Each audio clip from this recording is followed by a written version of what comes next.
मिट्टी से बना एक शिवलिंग, और रातों रात कहते हैं एक भक्त की किस्मत बदल गई। क्या कभी पार्थिव शिवलिंग की ऐसी चमत्कारी कथा सुनी है? कहते हैं पार्थिव पूजनम श्रेष्ठम सर्व कामार्थ सिद्धये, मतलब ये पूजा हर इच्छा पूरी कर सकती है। आज हमारे पास कुछ स्रोत हैं जो इस पर रोशनी डालते हैं। बिल्कुल। पार्थिव शिवलिंग यानी पवित्र मिट्टी से बने शिवलिंग, शास्त्रों में खासकर शिव पुराण में इसका बहुत महत्व बताया गया है। अच्छा। हाँ, इसे भगवान शिव के जो 8 लौकिक स्वरूप है ना, उनमें पृथ्वी तत्व का प्रतीक और सबसे श्रेष्ठ माना गया है। ओहो, सर्वश्रेष्ठ। जी।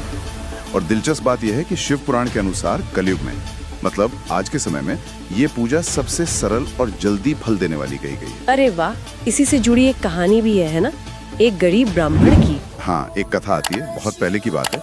एक अत्यंत गरीब ब्राह्मण थे, कोई मान सम्मान नहीं था उनका। तो एक रात उन्हें सपने में महादेव ने दर्शन दिए और कहा कि मिट्टी से 108 शिवलिंग बनाओ, मेरी पूजा करो, तुम्हारा भाग्य बदल जाएगा। सपने में महादेव ने खुद कहा? हाँ, कथा तो यही कहती है।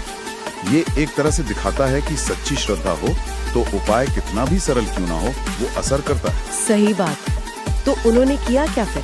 हाँ, उन्होंने सुबह उठकर बिल्कुल वैसा ही किया। गंगा किनारे गए, वहाँ से मिट्टी लाए और 108 छोटे छोटे पार्थिव शिवलिंग बनाए। 108? जी। फिर पूरी विधि से पूजा की, जैसे पंचामृत, गंगा जल, बेलपत्र, धतूरा, अक्षत, इन सब चीजों से। और वो मंत्र ओम नमः शिवाय? हाँ, ओम नमः शिवाय का जाप करते हुए अभिषेक किया हर शिवलिंग का। और कहते हैं जैसे ही उनका ये व्रत पूरा हुआ, उसी रात बदलाव आ गया। सच में? हाँ। क्या हुआ? गांव वाले मान सम्मान देने लगे, घर में कहते हैं लक्ष्मी का वास हो गया, एकदम जीवन पलट गया उनका। ये कथा मतलब इस पूजा की शक्ति का प्रतीक बन गई है। कमाल है। लेकिन ये सिर्फ कथा ही तो नहीं है, आपने कहा शास्त्रों में वर्णन है। नहीं, सिर्फ कथा नहीं, स्रोत बताते हैं कि स्वयं माता पार्वती ने भी इसकी पूजा की थी। और त्रेता युग में भगवान राम ने कब? लंका विजय से पहले समुद्र तट पर बालू से, मतलब रेत से, पार्थिव शिवलिंग बना के पूजा की थी, जिसे आज हम रामेश्वरम के नाम से जानते हैं। ओहो, रामेश्वरम वाला शिवलिंग वो पार्थिव था, मुझे ये नहीं पता था। जी, ये उदाहरण इसके महत्व को और भी गहरा कर देते हैं ना। बिल्कुल। तो ये शिवलिंग बनाते कैसे हैं? मतलब कोई भी मिट्टी चल जाती है? देखिए, विधि तो सरल ही है, पर पवित्रता बहुत जरूरी है। आमतौर पर किसी पवित्र नदी या तालाब के किनारे की या फिर बगीचे की साफ मिट्टी लेते हैं, उसे गंगा जल से शुद्ध करते हैं। कहीं कहीं मिट्टी में थोड़ा गाय का गोबर, घी, शहद या भस्म मिलाने का भी जिक्र आता है। अच्छा, वो क्यों? ताकि अभिषेक करते समय वो स्वरूप बना रहे, मतलब एकदम से घुल ना जाए। पर याद रखना है कि ये स्वरूप स्थायी नहीं है, आखिर है तो मिट्टी का ही। सही है। और पूजा में जो चीजें इस्तेमाल होती हैं, उनका भी तो खास मतलब होता होगा, जैसे पंचामृत, बेलपत्र। निश्चित रूप से हर चीज का प्रतीक है। पंचामृत दूध, दही, घी, शहद, शक्कर, इससे अभिषेक करना शुद्धि और पोषण का प्रतीक है। और बेलपत्र, वो तो शिव जी को बहुत पसंद है कहते हैं। हाँ, अत्यंत प्रिय हैं। उसके 3 पत्ते वो त्रिदेव यानी ब्रह्मा, विष्णु, महेश का प्रतीक माने जाते हैं, या फिर शिव जी के 3 नेत्रों का। और धतूरा, उसका क्या महत्व है? वो थोड़ा अजीब से लगता है पूजा में। हाँ, धतूरे के पीछे वो समुद्र मंथन वाली कथा है। जब शिव जी ने विष पिया था ना, हलाहल विष। हाँ, नीलकंठ कहलाए थे। बिल्कुल। तो उसके असर को शांत करने के लिए देवताओं ने उन्हें धतूरे और भांग जैसी औषधियां दी थी। तो ये एक तरह से उनके उस कष्ट को हरने वाले रूप का प्रतीक है, इसलिए अर्पित करते हैं। अच्छा, ये बात है। और बाकी गंगा जल, अक्षत, फूल वगैरह, वो सब पवित्रता, शुद्धता और अपना समर्पण भाव दिखाने के लिए। और इन सब के साथ वो मंत्र जाप तो है ही, ओम नमः शिवाय। हाँ, वो तो सबसे मुख्य है।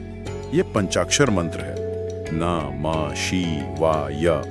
ये 5 अक्षर पंच महाभूतों का प्रतिनिधित्व करते हैं, पृथ्वी, जल, अग्नि, वायु, आकाश। ओहो, इतना गहरा मतलब है इसका। जी। और ओम तो सृष्टि की आदि ध्वनि है ही।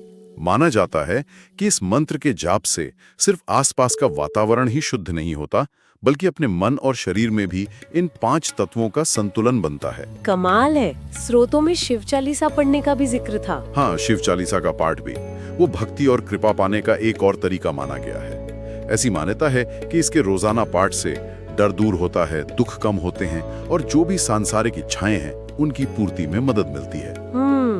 और पूजा हो गई, जाप हो गया, फिर उन शिवलिंगों का क्या करते हैं? उनका विसर्जन करना होता है, ये बहुत जरूरी है। विसर्जन मतलब पानी में बहा देना। हाँ, पूजा के बाद इन मिट्टी के शिवलिंगों को जल में विसर्जित कर देते हैं। ये एक तरह से प्रकृति से जो लिया उसे वापस लौटाने जैसा है। अच्छा, घर पे कर रहे हो तो एक साफ बर्तन में पानी और थोड़ा गंगा जल लेकर उसमें धीरे से शिवलिंगों को रख दें, प्रार्थना करें। जब मिट्टी घुल जाए तो वो पानी तुलसी जी को छोड़कर किसी और पौधे में डाल दें। ठीक है, समझ गई। तो कुल मिला के पार्थिव शिवलिंग पूजा एक बहुत ही सरल पर शक्तिशाली विधि है। बिल्कुल। जिसमें मिट्टी जैसी साधारण चीज से जुड़कर इतनी गहरी आस्था दिखाई जाती है।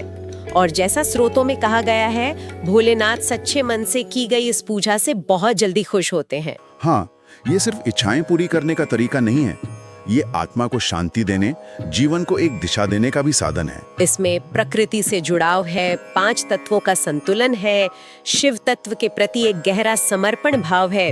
ये सब मिलकर इंसान को अंदर से स्थिरता देते हैं। ये सोचने वाली बात है वैसे कि कैसे मिट्टी जैसी, मतलब जो टिकती नहीं है, उससे बनी एक मूर्ति वो इतनी गहरी श्रद्धा और विश्वास का केंद्र बन जाती है ना? और शायद यही चीज हमें याद दिलाती है कि भक्ति का असली सार जो है वो बाहरी दिखावे या जटिलताओं में नहीं है, वो तो मन की सरलता, सच्ची निष्ठा और समर्पण में छिपा है। बिल्कुल सही।